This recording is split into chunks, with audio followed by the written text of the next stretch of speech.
Thank you, Andrew. Bonsoir. Good evening. Je me joins à vous de mon bureau d'Ottawa, situé sur le territoire traditionnel du peuple algonquin. Je suis parmi vous pour discuter des mesures que nous proposons pour combattre les discours haineux et la haine en ligne. Je suis entouré de mes collègues, l'honorable Steven Guilbeault, le ministre du Patrimoine canadien, l'honorable Bill Blair, ministre de la Sécurité publique, l'honorable Maryam Monsef, ministre de la Condition féminine et de l'égalité des genres, ainsi que mon secrétaire parlementaire, Arif Virani. For the last 15 months, we've been living online. Just look at this event this evening, virtual. The online world has become our world, for better or for worse. It is where many of us are working.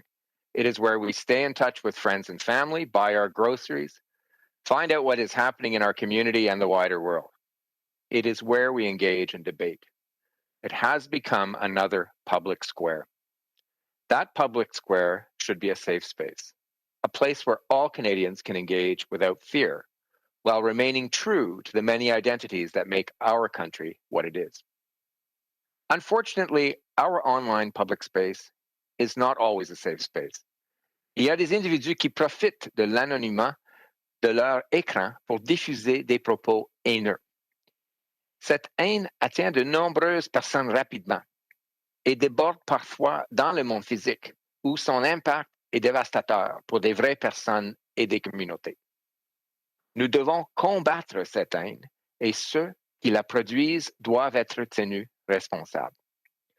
Nous savons que le racisme et la haine existent dans notre pays. Nous pleurons encore le meurtre tragique de la famille Afzal à London, Ontario, visés parce qu'ils étaient musulmans.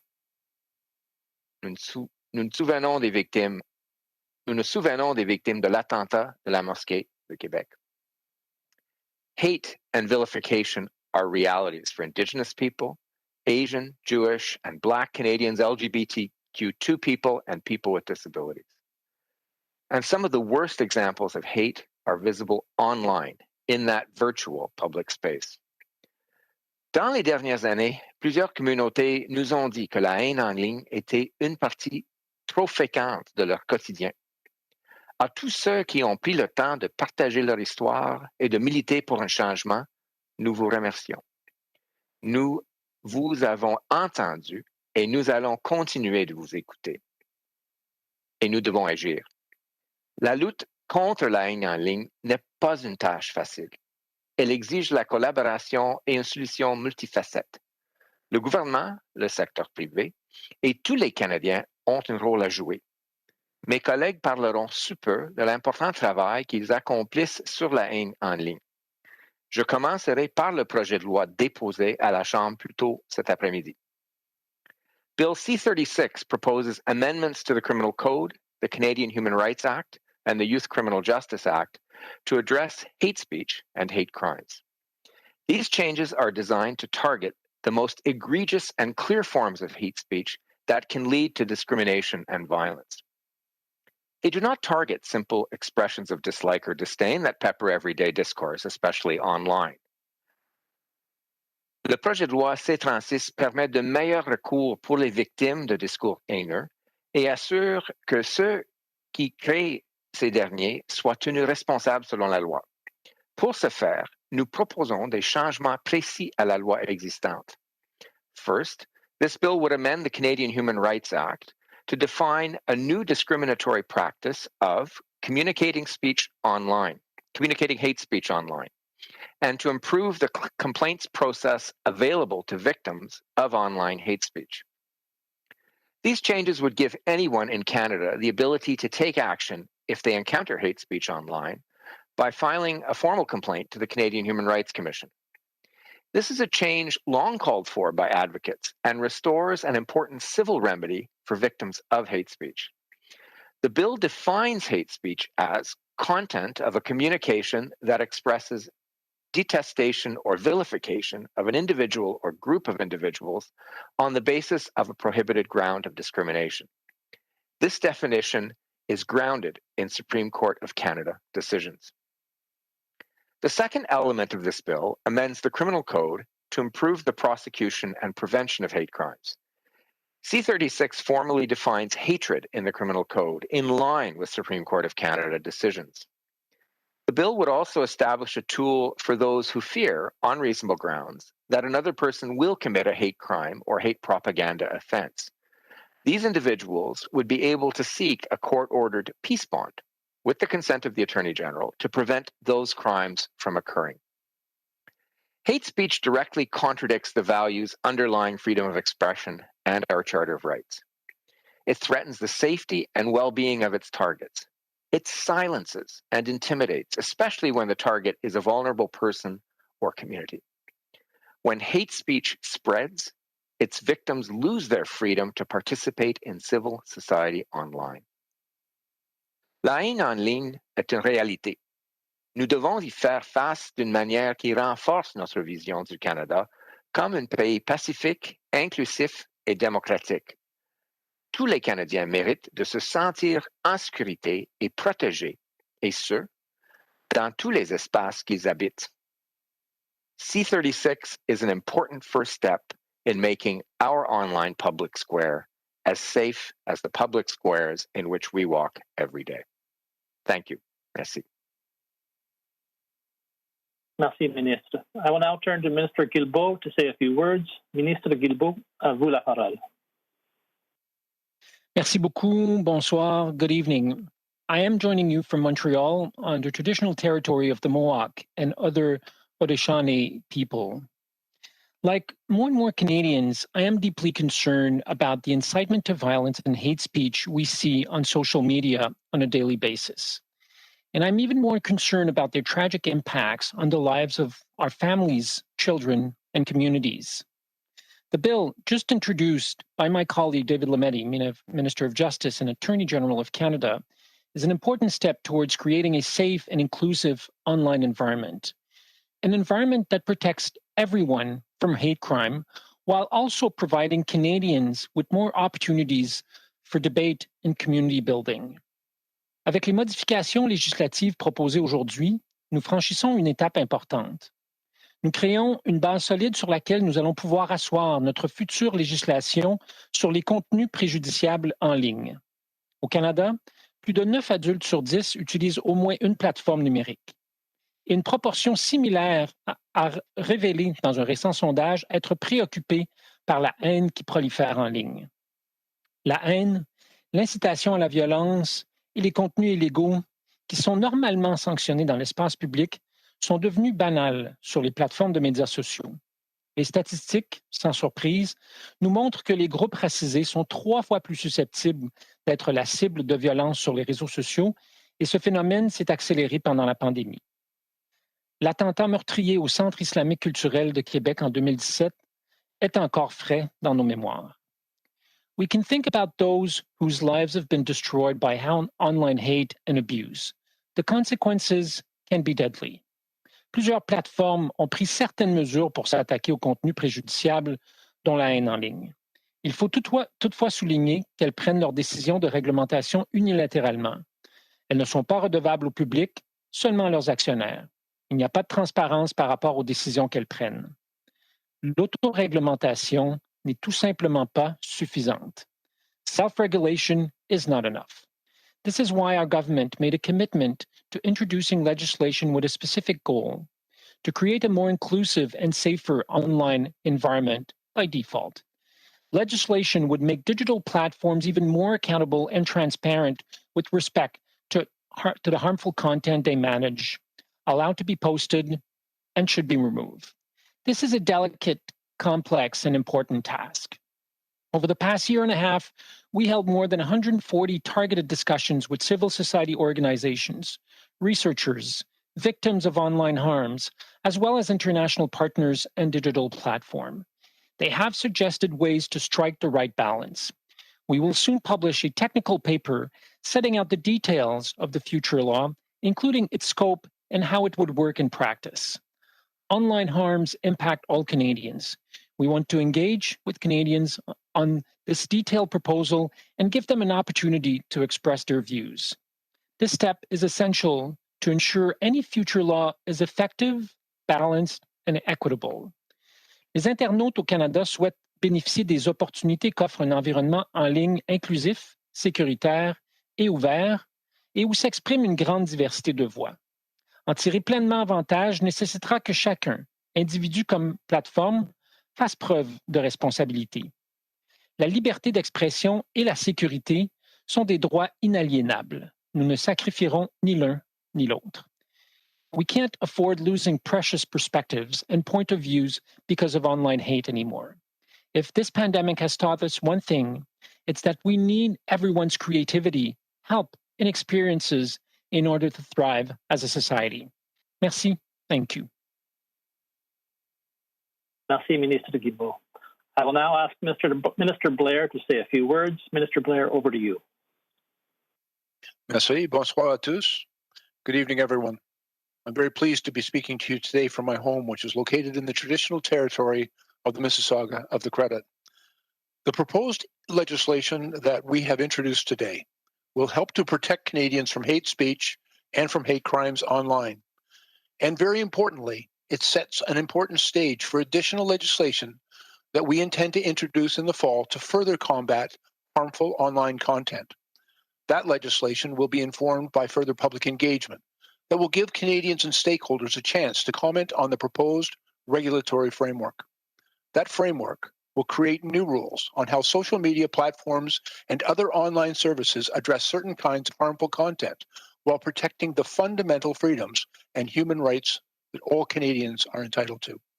Specifically, the harmful online content that we are looking to address includes terrorist content, extremist contents that incites people to violence, and child sexual exploitation. We are working with the digital industry and our close international partners to reduce the impact of terrorist and violent extremist content online. And for example, Canada is a signatory to the Christchurch Call for Action, named after the New Zealand city where 51 Muslim worshippers were killed in mass shootings at mosques in March of 2019. The call includes commitments for governments and social media platforms to address terrorist and violent extremist activity online. And as part of the Global Internet Forum to Counter Terrorism, we are also working with our allies and with social media platforms to reduce the availability of ideologically motivated violent extremist content, to improve how industry and government respond to the viral spread of harmful violent extremist content online, and to provide avenues to intervene with those at high risk of radicalizing to violence. Similarly, we continue to work closely with our international allies and our partners to find solutions to better protect children and youth from online sexual exploitation. Last year, Canada and its Five Eyes partners launched the voluntary principles to counter online child exploitation and abuse. And these voluntary principles are a guide for industry on how to counter the scourge that occurs on their platforms. Here at home, we're providing ongoing financial support for cybertip.ca, a national tip line where Canadians can report suspected cases of online child sexual exploitation. And in recent years, we've also announced significant investments to help our police services equip themselves with the tools and the resources that they need to combat these very serious crimes. Online sexual child exploitation continues to be a widespread problem, victimizing vulnerable young people here in Canada and around the world. And terrorists and violent extremists of all stripes continue to use the internet to spread intolerance and hate, to radicalize others and to recruit new followers, and to plan their attacks. On far too many occasions, we've seen the tragic results of these dangerous and despicable activities on Canadian soil. We look forward to engaging with Canadians in the days and weeks ahead to seek their views on the substance of our proposed regulatory framework. Only by working together can we make Canada a safer place, both online and offline. Thank you very much. Thank you. Merci, Minister Blair. I will now invite Minister Monsef to say a few words. Minister Monsef, à vous la parole. Merci beaucoup. Bonjour, Anin. Salam alaikum. I join you from my home in Peterborough, Kawartha, on Mississauga and Anishinaabe territory, and I thank my colleagues for their good words and their strong action. Everyone deserves to feel safe wherever they are in this great country, online or offline. Sadly, that is just not the case. I'm mindful as the Minister for Women and Gender Equality, as well as the Minister responsible for rolling out the single largest broadband initiative in Canada's history, that with the economic opportunities that are unleashed through greater connectivity, we also have a responsibility to ensure that everyone is safe and feel like they belong. Hate speech is not new, but with the digitization of everything, it's more rampant and it spreads faster. And those who bear the brunt of it are women, they're young, they're gender diverse folks, they're Black, Indigenous, racialized, and they have vulnerabilities that many of us don't see. And when they're targeted, not only are they harmed, but it sends a message to others who identify with the same realities that they do, that they are not safe, that they are not welcome. And the bill that was introduced today in the House of Commons adds another tool to our toolkit to ensure their safety. To the women, LGBTQ2 folks, to the Muslims, Jewish community members, to Black, Indigenous, racialized folks who have taken the time to speak with us, to share their expertise with us, thank you. We have heard you. To the young women, to the hijabi women who have told us that they are fearful for their lives, let alone to express their opinions online or step up and take on leadership responsibilities. We see you, we hear you, and we've got your back. You've told us that the hate that you experience online and others like you experience online vilifies you and it calls into question your humanity. This is not okay. You've told us that the hate that is experienced online instills fear into you, so you stop expressing your opinions because it's not safe anymore.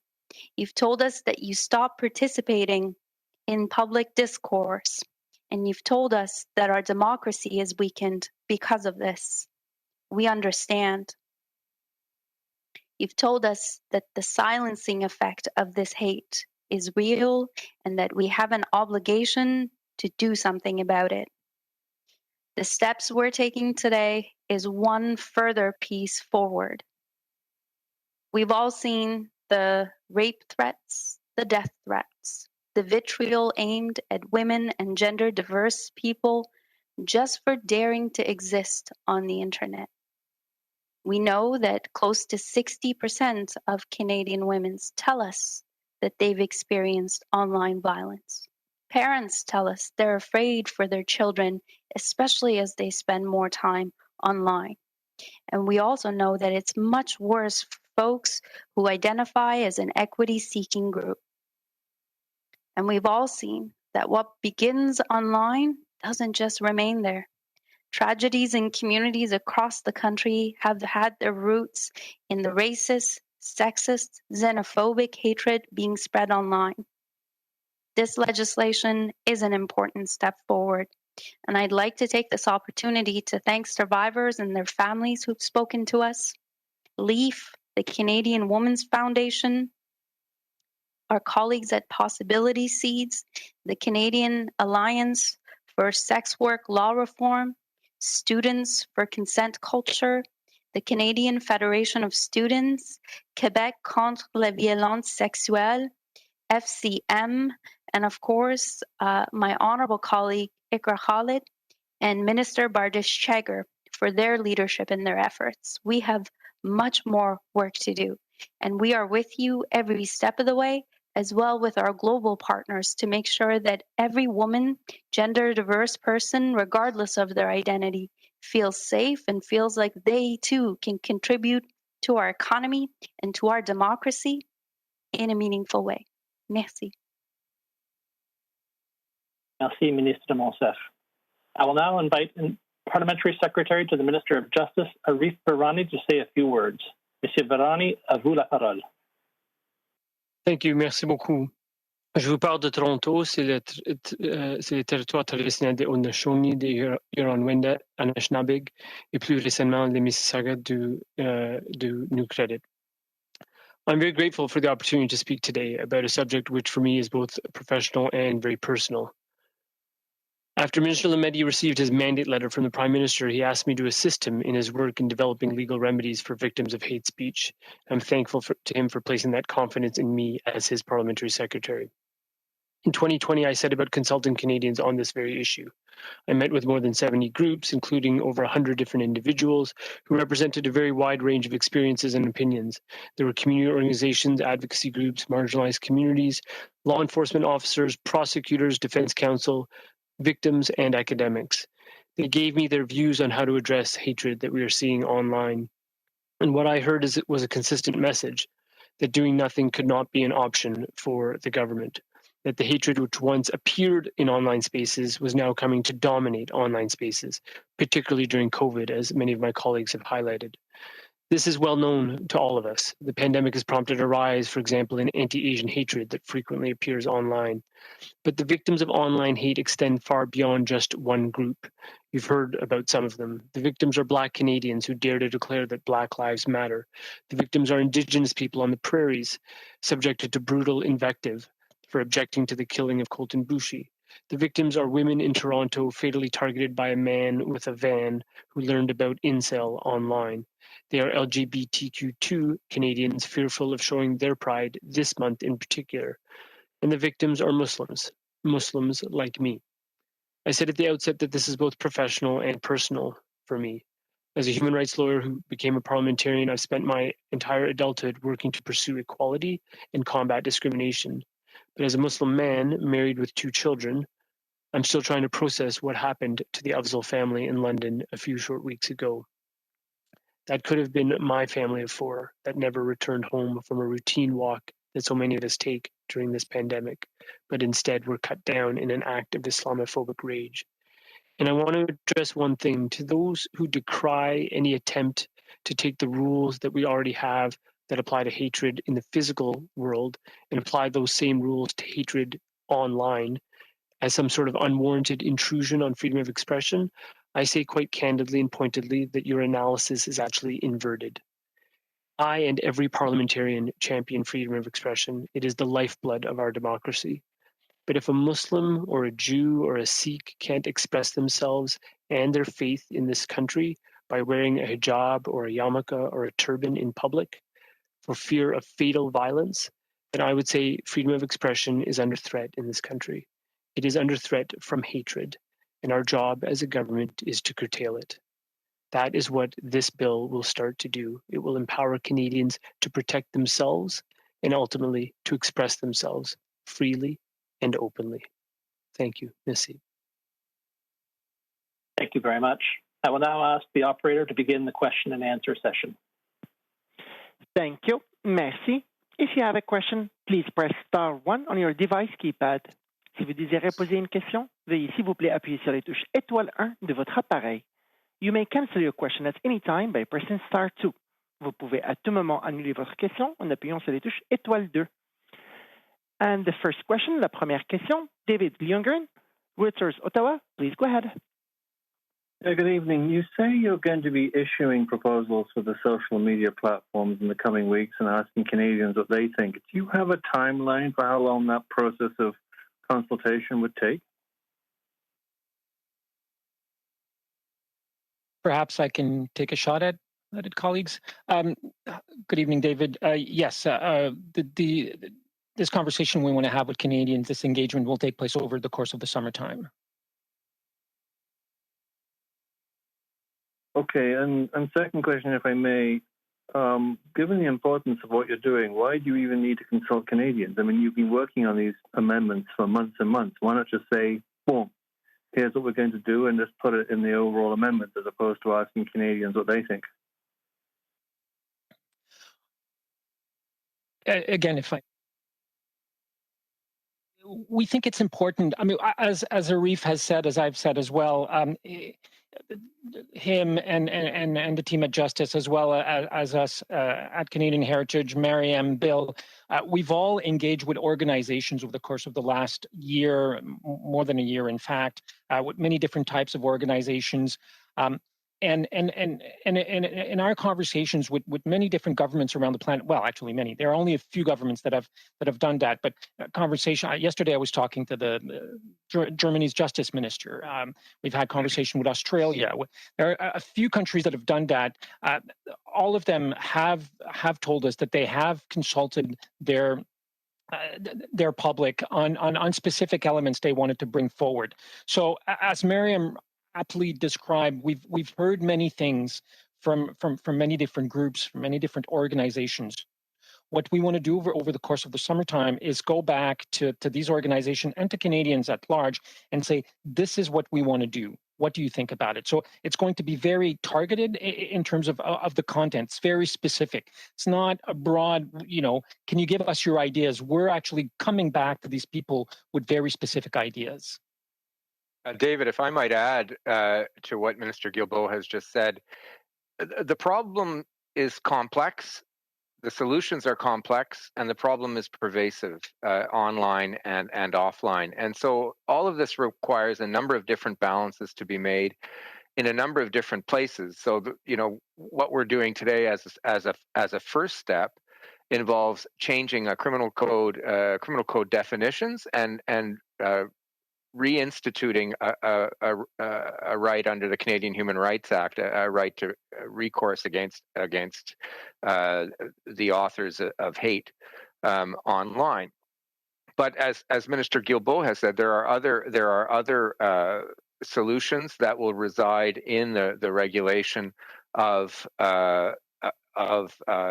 online platforms. There will be things that pertain to the ministry of Minister Blair with respect to police forces and etc. And all of it has to fit together, and we have to try to affect a number of different delegate balances, all to protect this public space that we feel is critically important to the vitality of our democracy and the ability of our people of all identities within Canada to participate in.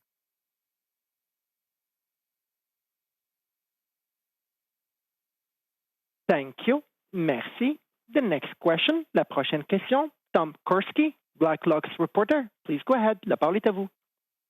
Thank you very much. Mr. Lametti, why are you suing Parliament?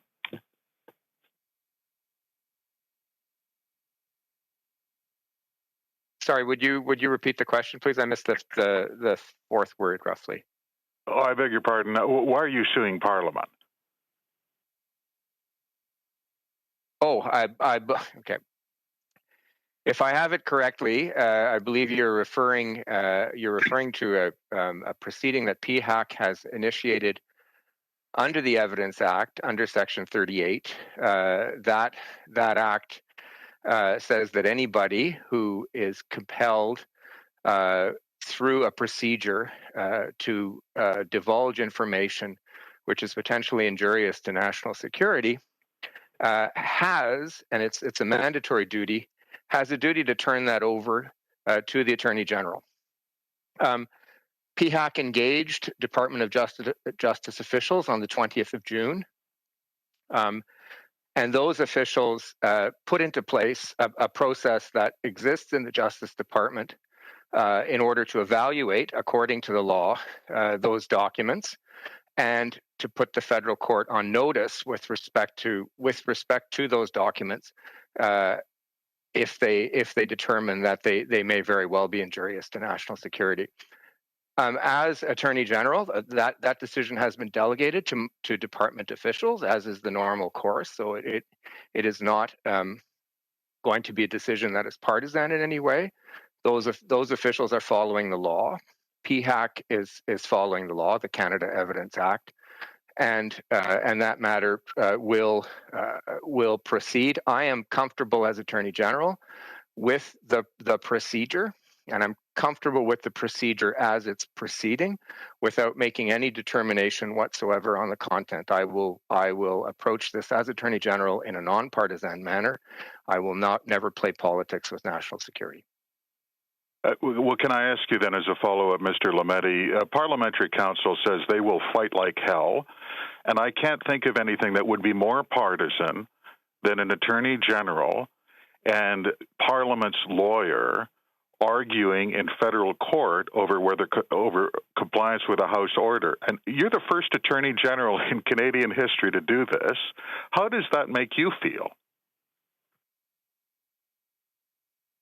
The PHAC is following the law, Section 38 of the Canada Evidence Act. And justice officials are applying that law in a procedure. This isn't the first Section 38. The bill was brought in. The law was brought in under the previous Conservative government. So this is often used in national security matters, and so there is a resident amount of expertise within the Justice Department, and those experts are looking at the document. So there is an attempt here to follow the Canada Evidence Act as the law requires the Attorney General to do once the act has been triggered, and it has been triggered.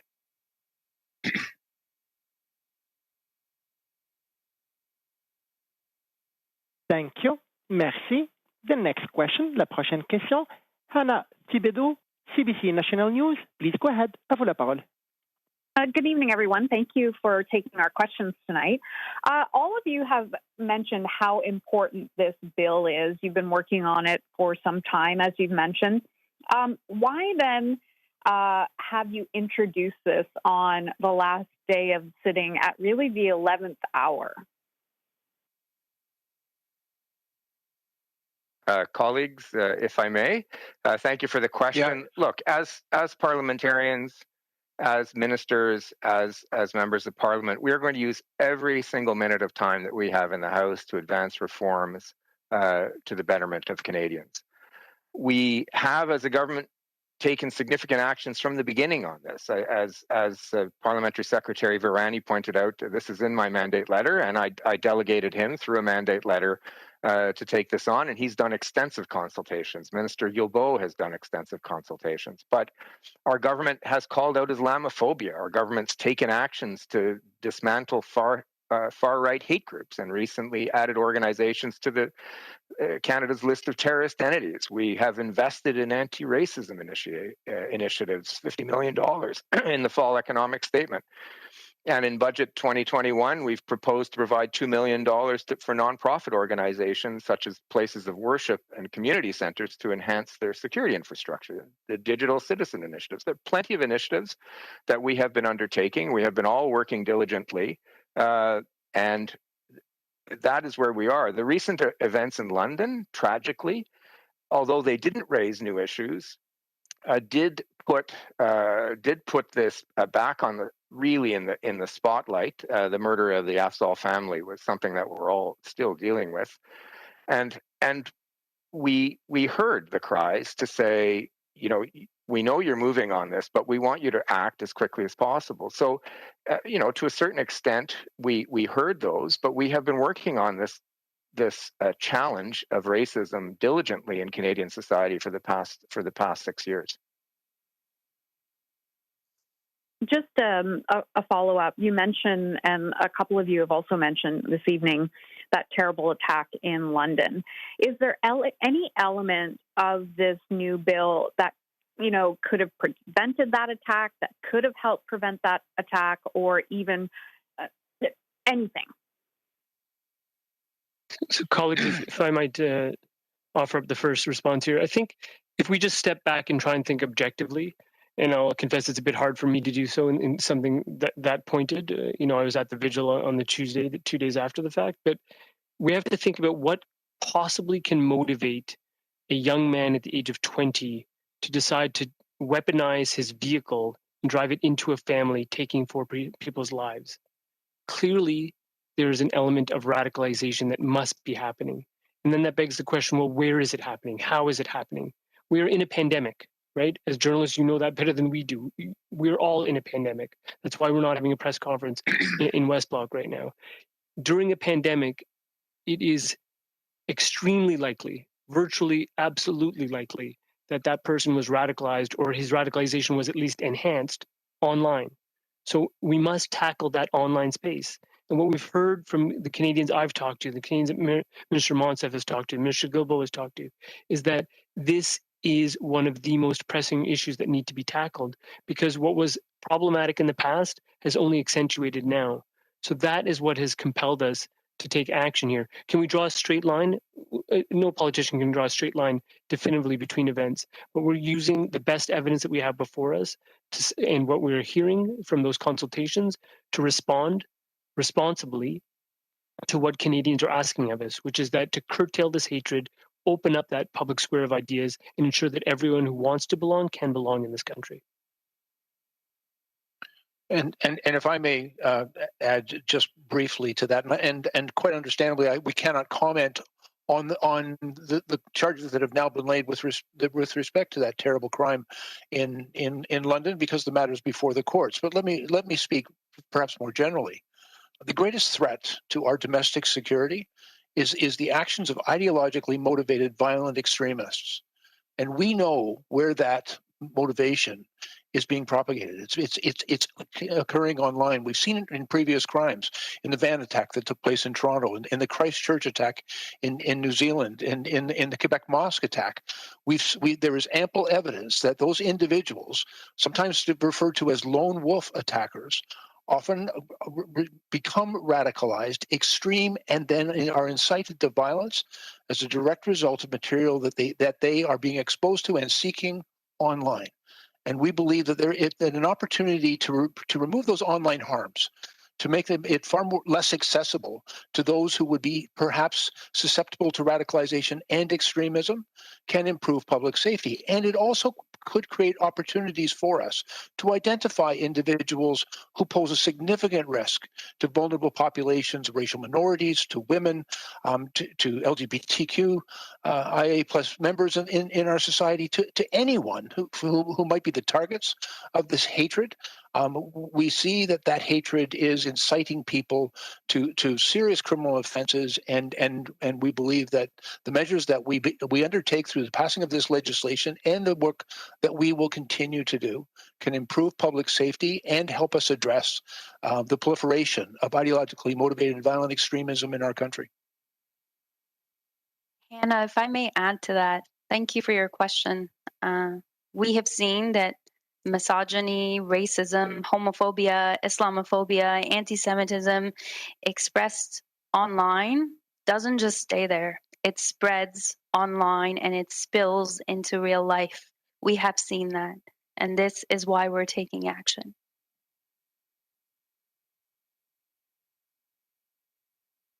Thank you. Merci. The next question, la prochaine question, from Colin Frizzy, Global and Mail. Please go ahead. La parole est à vous. Right. Thank you for doing this. I'm just wondering, with respect to the legislation introduced today, I'm wondering whether any of you really think that tweaking the Canadian Human Rights Commission laws will make a whit of difference to the discourse that's happening, that you're all talking about, that's motivating these attacks. It would take a very patient person to sort of initiate a complaint at the commission and hope that it gets to tribunal in a year or two to remove an offending comment from the internet. So I think there's a huge disconnect between what you say you're pronouncing on what you're trying to fight and what you're actually doing. Thank you. Thank you for that question. This is the first step. And what I can say is that clarifying the definition of hatred, both in the criminal law and in the CHRA, will be helpful in defining the parameters of the public space and defining the parameters of what is acceptable. We won't catch everything that's awful out there. There's a lot of stuff out there that is absolutely brutal but doesn't reach the standard. But we will identify a lot of things that are unlawful. And that's what we're targeting. The action under Section 13, what was the old Section 13 of the Canadian Human Rights Act, it has been raised by so many different groups in their consultations with us. And Parliamentary Secretary Virani will tell you this himself.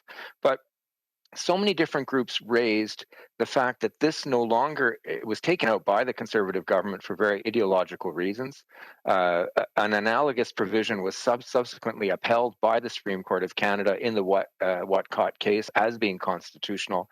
A number of different groups have told us that they wanted that provision back because at least it gave a remedy to individuals to go after the authors of hatred online and get that content removed. Is it the only solution? No.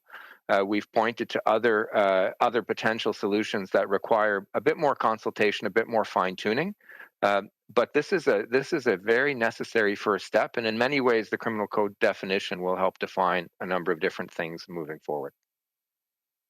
And if I may add, I totally agree with what Minister Lametti just said. And if you look at the examples of Germany, for example, or Australia, in fact, when Germany started, they had a voluntary code, and they evolved it into something much more mandatory over the past couple of years, introducing recently the 24-hour takedown, which is in my mandate letter and the mandate letter of other colleagues as well. Australia started with one online harm and have evolved their system over time. So there's no silver bullet for dealing with this. What we're proposing is a multifaceted approach, including what was tabled today in the House of Commons, including the consultations we will be holding over the course of the summertime, including what Minister Blair is working on, Minister Monsef. So we have to use as many tools as possible to deal with this, but there's no silver bullet to deal with this. And what I might add to that, can I also, if I may also make a point, this is a very important step, but I also want to point out that it's not the first step that our government has taken to tackle online hate, to tackle the scourge of child exploitation online, to deal with ideologically motivated extremism, as the Attorney General mentioned.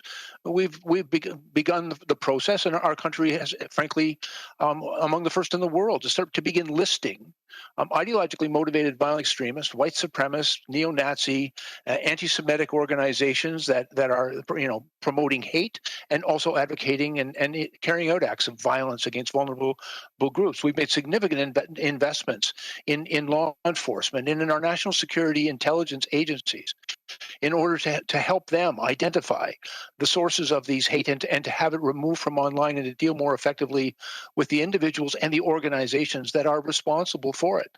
But we also recognize the limitations in the legislative and regulatory tools that are available to those agencies responsible for maintaining public safety, and that's why this is a critically important step. It sets the stage for much of the more work that clearly needs to be done. But this isn't our first undertaking on this line. I would point to the very many things that we've been doing within, not just within public safety, of course, but within the justice system, and the important work that's going on in our communities to reach out to vulnerable populations, to actually connect with stakeholders. And I will tell you, in my conversations with various stakeholder groups, people who've been directly impacted by hatred and intolerance in their daily lives and in their sense of security as Canadians. And they want us to do more, but they also want to make sure that those tools are informed by their lived experience. And so that's why the consultation is so important, to listen to people's experience so that we respond appropriately. They want to be safe in their own communities, and they want us to respond appropriately to the hatred that we have seen begun to be far more prevalent in our society. And so we've been undertaking a number of important steps. I'm happy at another time to articulate many of those steps, but I think that it's important to recognize that this is a very important step in the additional work that we know is necessary and that we are undertaking. And Colin, you've heard from so many of us already, but I'll make three very short points. On Section 13, people who had previously criticized it in the past, 8 or 9 years ago, during my discussions with them, came back and said, because of the amount of activity that's going on online and because of its pernicious impact in terms of those real life consequences that Minister Monsef had highlighted, had said we have to bring it back. That's one point. The second point is that it's not the exact status quo ante. There have been some tweaks that have been made which are important, that relate to dealing with things expeditiously, and also enhanced penalties where appropriate so that it has a disciplinary effect on people's behavior. And the last piece is just listening to what people have asked for. And they have said quite clearly, we need as many tools as possible, such as what Minister Blair just mentioned. This is one tool among many that we were proposing to put in place. And I think responsibly, given what we've heard. Thank you. Thank you. Merci. When vous avez une question. The next question, la prochaine question, Ian Billy, the Globe and Mail. Please go ahead. À vous la parole. To any of the ministers present, I just want to pursue an issue that was raised earlier. What are Canadians to make of the value of this legislation being introduced on the last day of a parliamentary sitting with an election expected this fall? Well, thank you for that question. As I'd said, we value every minute of our time in the House and putting forward legislation. A number of us have continued to put forth legislation right until the end. Bill C-35 was tabled yesterday or the day before, and that's important. Setting out the rights of the disabled people in Canada and benefits for them. We have done a great deal on all of these, on fighting hatred, fighting systemic racism, calling out Islamophobia. We've done a great number of consultations. This bill is the product of that. This is a careful process. Sometimes things take time, but it is simply in the course of events that we are pushing this forward because Canadians have asked us to. In addition to everything we've done, and in addition to everything we're going to do, it was important. It was important for me. I know it was important to Parliamentary Secretary Virani, as well as my colleagues Monsef, Blair, and Guilbeault, that we table this particular part of the package as soon as possible, and we've done that. As a follow-up, given the speculation, go ahead. I was just going to comment that although I have great respect for parliamentary processes, I think it is clear for many of us this has been a lifelong body of work that we've dedicated to our lives and ourselves. It is frankly one of the reasons many of us came to Parliament was to make a difference and to confront and stop intolerance and hatred in our society. It's so contrary to our values and things that all of us believe in very, very strongly. And so we've been working on this, quite frankly, since we all came to Ottawa. This is an important step that we bring forward, and the step that the legislation we introduced also is going to facilitate in many ways that stakeholder engagement that's so important to continue in that work. And so notwithstanding the recess of Parliament today or anything that might happen in the future, we're here to get the job done, and we're focused on getting the work and doing the work. And doing that work means continuing to engage with cross country. And because the work is so important, we're absolutely committed to getting it done. If I may add, the folks that I represent, the people who are fearful for their lives, need to hear that the government of Canada will be there for them and will do everything it can to protect their safety and security and democratic participation. It's for them. A follow-up question? Hello? Yes, go ahead. Yep. I've got to ask, given the loud and hard to avoid speculation about an election in coming weeks, is this government committed to this bill if there is an election by the end of the summer and the early fall? Is it something you would bring back if Parliament doesn't return in September? I think it's fair to say that the government is committed to the bill. We've committed a number of different actions. We've succeeded and instituted a number of different measures. This was in my mandate letter. It had, and as I said, I asked Parliamentary Secretary Virani to take on this particular aspect that has led to these two bills quite directly. It also is in the mandate letter of Minister Guilbeault and Minister Blair, and Ministers Monsef and Chagger have also a role in developing the larger package. So we're very much committed to this. We've taken a number of different measures already. This is another step along the way. It is neither the first step nor the last step. It's the first step of criminal code reform, and I should have circumscribed my comments to that when I announced it in that fashion. But this is part of an ongoing package. It demonstrates the commitment to that our government has towards fighting hate, fighting hate online and creating a safe public space for all Canadians in which they can participate in this ever-increasing important aspect of our society, the online public space. And this is positive. I'm proud to move forward with this legislation and with the support of this group of colleagues and all the work that they've done, in particular Parliamentary Secretary Virani. And I think it's critical that we move forward, as Minister Monsef has said. And if I can add a few things, Minister Blair was if I may, talking about. The short answer on my end, and I speak for the rural caucus, of course, but of course the women's caucus, we have every intention of passing this bill.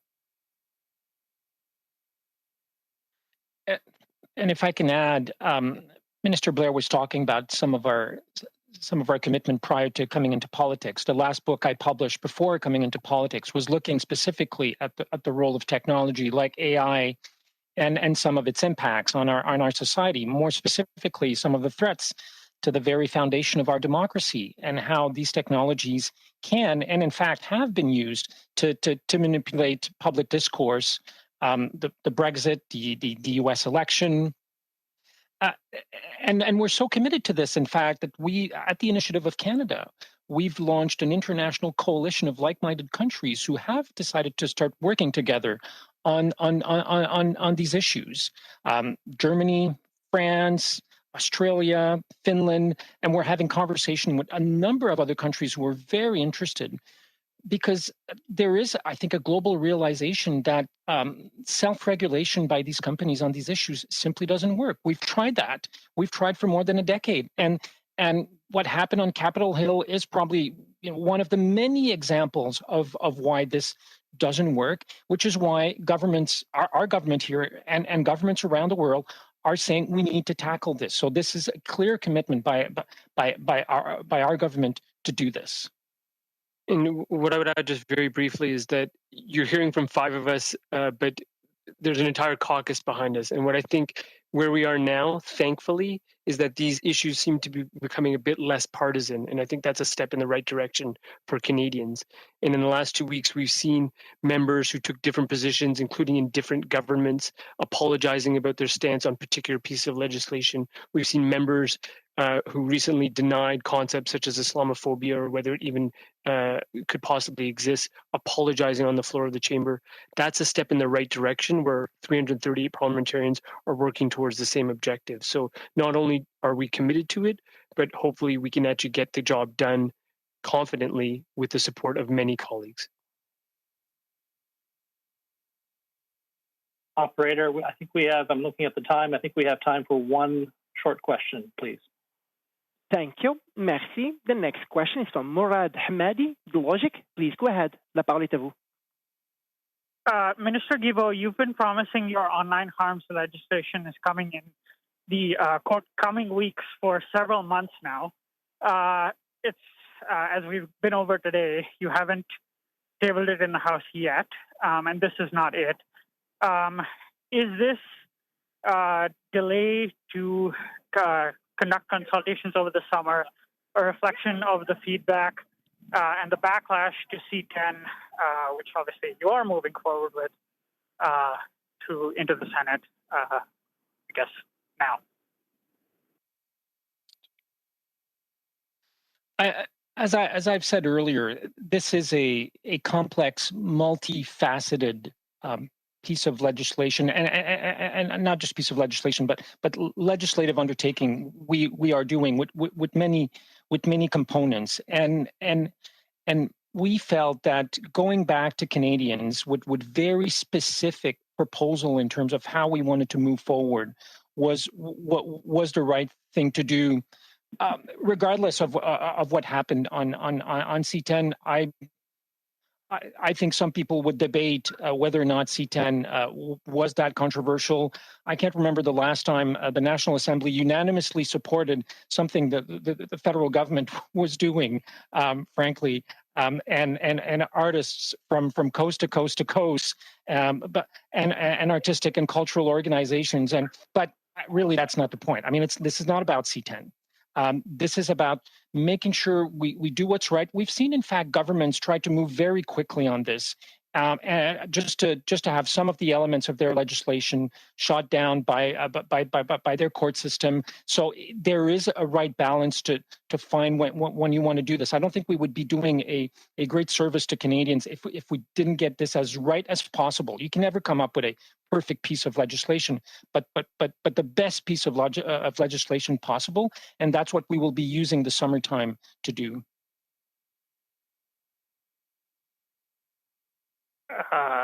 And as a follow-up, so at the Canada 2020 event a couple of months ago, you said you answered a lot of questions by saying that they would be left to the new regulator that you have indicated that you are intending to set up via the bill when you do eventually table it.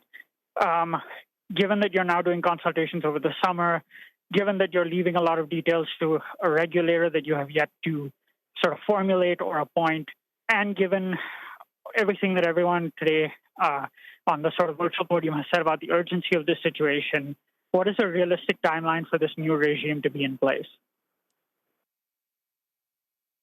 Well, as Minister Lametti and Minister Blair and other colleagues have indicated, we've done a number of things already to move on this. The engagement we want to have with Canadians this summer again will be very specific. It'll be about technical elements of what we would be putting forward, so people will have a very good idea of the architecture. I mean, they obviously won't see the bill, but in terms of the architecture and what we're trying to do, they're going to have a very good idea of that, and this will start very, very soon. In terms of the time it would take to put in place the overall architecture, well, as we've said, elements are already being put forward. Some were tabled today in the House by Minister Lametti. Others were coming. So we will continue to work on this. We will continue to implement elements of this overall strategy as we move forward. Thank you very much, Minister. That is all the time we have for today. Merci encore d'avoir participé aujourd'hui. A reminder, if you have any follow-up questions, please contact Justice Canada Media Relations at media@justice.gc.ca. Pour rappel, si vous avez des questions complémentaires, veuillez communiquer avec les relations avec les médias au media@justice.gc.ca. Thank you, merci, and good evening. Thank you very much.